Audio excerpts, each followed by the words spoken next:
కాంగ్రెస్ పాలనలో అన్నదాతల కష్టాలకు సంబంధించి మరింత సమాచారం నిజామాబాద్ నుంచి మా ప్రతినిధి రవీందర్ అలాగే ఖమ్మం నుంచి సాంబశివరావు మరింత సమాచారం అందిస్తారు.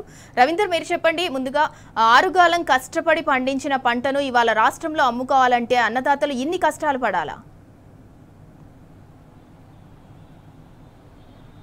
రైట్, దాదాపుగా రైతులు అనేక రోజులుగా వినాయక చవితి నుంచి మొదలుకొని ఇప్పటి వరకు ఈసారి వేసిన పంటలకు అనేక కష్టాలు వచ్చాయి. ముఖ్యంగా ఉమ్మడి నిజామాబాద్ జిల్లాలో వరి ధాన్యం, మక్క, అదేవిధంగా పత్తి అత్యధికంగా సాగు అవుతుంది. ఈ నేపథ్యంలో ప్రభుత్వం బోనస్ ఇస్తామని చెప్పింది, సన్నవడ్లు వేస్తేనే బోనస్ ఇస్తామని చెప్పింది.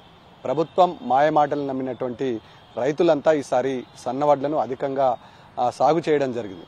బోనస్ వస్తుందనే ఆశతో రైతులు ఇప్పటికీ 1000 కళ్లతో ఎదురు చూసిన సందర్భం ఉమ్మడి నిజామాబాద్ జిల్లా వ్యాప్తంగా కనబడుతుంది.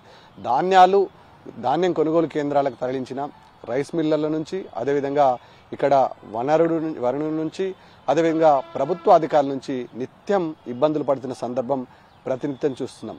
అకాల వర్షంతో రైతాంగం ఇవాళ ఎక్కడ ఆరబోసిన వడ్లు కానీ, ముఖ్యంగా మొక్కజొన్న కానీ, అదేవిధంగా పత్తి రంగు మారింది. జుక్కల్ నియోజకవర్గంతో పాటు అటు కామారెడ్డి, ఎల్లారెడ్డి నియోజకవర్గంలో ఉన్నటువంటి ఆరుతడి పంటల్లో భాగంగా నీరు తక్కువగా ఉన్న చోట సాగు చేసే ఈ పత్తికి ఈసారి అనేక గండాలున్నాయి. ఈ నేపథ్యంలో ప్రభుత్వ యంత్రాంగం అనేక దఫాలుగా వర్షాలు కురిశాయి, దానికి కాంపెన్సేషన్ నష్టపరిహారం చెల్లించడంలో పూర్తి స్థాయిలో విఫలమైంది. అరకొరంగా సర్వే చేశారు, అది పూర్తి స్థాయిలో క్షేత్రస్థాయిలో ఏ రైతును పట్టించుకునే పరిస్థితి లేదు.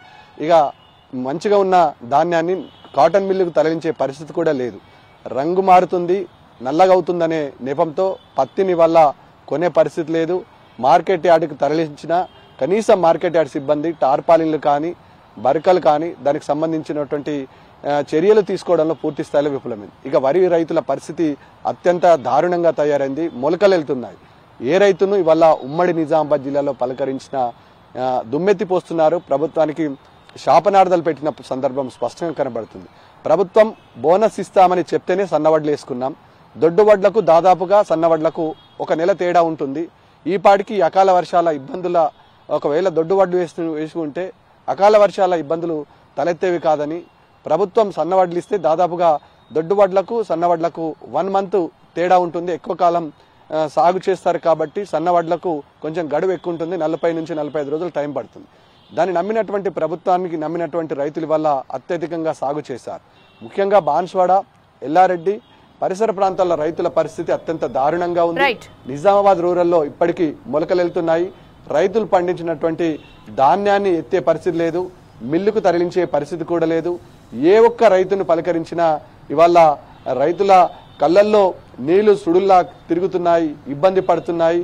కనీసం ఇక్కడ ఉన్నటువంటి ప్రభుత్వ యంత్రాంగం కానీ, అదేవిధంగా ఇక్కడ ఉన్న జిల్లా స్థాయి అధికారులు కానీ రైతులతో క్షేత్రస్థాయిలో ఎదుర్కొన్నటువంటి మార్కెట్ యార్డులో తడిసిన ధాన్యం పరిస్థితి ఏందనే అంశం ఇట్లా క్లియర్గా రైతులు ఎదుర్కొంటున్న ఇబ్బందులపై ఈపాటికి ఎలాంటి చర్యలు చేపట్టకపోవడం వల్ల ఇటు రైతాంగం అగాధంలో నెక్కింది, రైతులు తీవ్ర ఇబ్బందులు ఎదుర్కొంటున్నారు.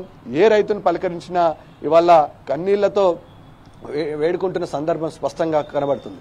ఈ నేపథ్యంలో జిల్లా స్థాయి అధికారులు కేవలం జూబ్లీహిల్స్ ఎన్నికలకు సంబంధించిన అడావిడే ఇక్కడ ఉమ్మడి నిజామాబాద్ జిల్లా కనబడుతుంది. ఇక్కడ ఉన్నటువంటి నాయకులు, అదేవిధంగా ఇక్కడ ఉన్నటువంటి అనేక మంది వ్యవసాయానికి సంబంధించిన అగ్రికల్చర్ అధికారులు అక్కడ వెళ్లి ప్రచారం చేసిన తప్ప ఇక్కడ రైతులను పట్టించుకోవడం లేదని ఆవేదన, ఆగ్రహం వ్యక్తం చేసిన సందర్భం స్పష్టంగా కనబడుతుంది.